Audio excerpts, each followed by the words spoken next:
വേശ്യകളുടെ കേന്ദ്രമായിരുന്നു എന്ന് ഞാൻ ആരോപിച്ചാൽ നിഷേധിക്കാൻ പറ്റുമോ? ഗുണ്ടകളും റൗഡികളും തെമ്മാടികളും കൂത്താടിയിരുന്ന പ്രദേശമല്ലേ അത്? മാഹിയെ അധിക്ഷേപിച്ച BJP നേതാവ് PC ജോർജിനെതിരെ പ്രതിഷേധം കനക്കുന്നു.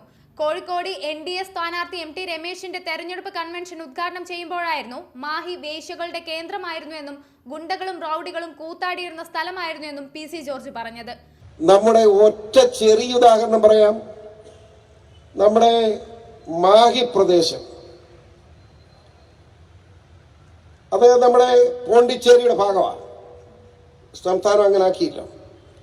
16 കിലോമീറ്റർ കോഴിക്കോട് കണ്ണൂർ ദൂരത്തിൽ 16 കിലോമീറ്റർ ആണ്.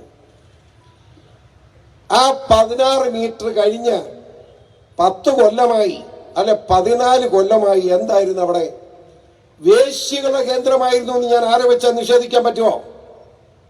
ആ റോഡിലൂടെ പോകാൻ കഴിയുമെന്ന് രാത്രി സമയത്ത് ഗുണ്ടകളും റൗഡികളും തെമ്മാടികളും കൂത്താടിയിരുന്ന പ്രദേശമല്ലേ അത്?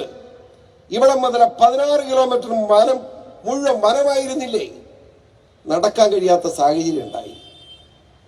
മഹത്തായ സാംസ്കാരിക പൈതൃകമുള്ള വികസന വഴിയിൽ ഏറെ മുന്നിൽ നിൽക്കുന്ന മയ്യഴിയെ വികലമായി ചിത്രീകരിച്ച് മയ്യഴി ജനതയെ മ്ലേച്ഛമായ ഭാഷയിൽ അപമാനിച്ച BJP നേതാവ് PC ജോർജിന്റെ പ്രസംഗം അങ്ങേയറ്റം പ്രതിഷേധാർഹമാണെന്ന് മാഹി MLA രമേശ് പറമ്പത്ത് പറഞ്ഞു. നാവിൽ വരുന്നത് എന്തും പുലമ്പുന്ന PC ജോർജ് മയ്യഴിയിലെ സ്ത്രീ സമൂഹത്തെ അടക്കം ജനങ്ങളെ ആകെ അപമാനിച്ചിരിക്കുകയാണ്. ഇക്കാര്യത്തിൽ ദേശീയ വനിതാ കമ്മീഷൻ ഉൾപ്പെടെയുള്ള സംവിധാനങ്ങൾ അടിയന്തരമായി ഇടപെടണമെന്ന് ആവശ്യപ്പെട്ടിട്ടുണ്ട്.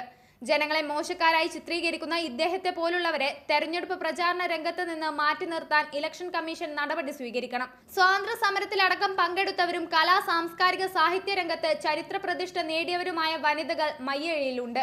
മാത്രമല്ല, ഫ്രഞ്ച് ഭരണകാലത്ത് തന്നെ വിദ്യാസമ്പന്നരായിരുന്നു മയ്യഴിയിലെ സ്ത്രീകൾ. ഇവരെയൊക്കെ ചരിത്രത്തിലൊന്ന് കണ്ണോടിച്ചാൽ മാത്രം മനസ്സിലാക്കാൻ PC ജോർജിന് കഴിയേണ്ടതാണ്.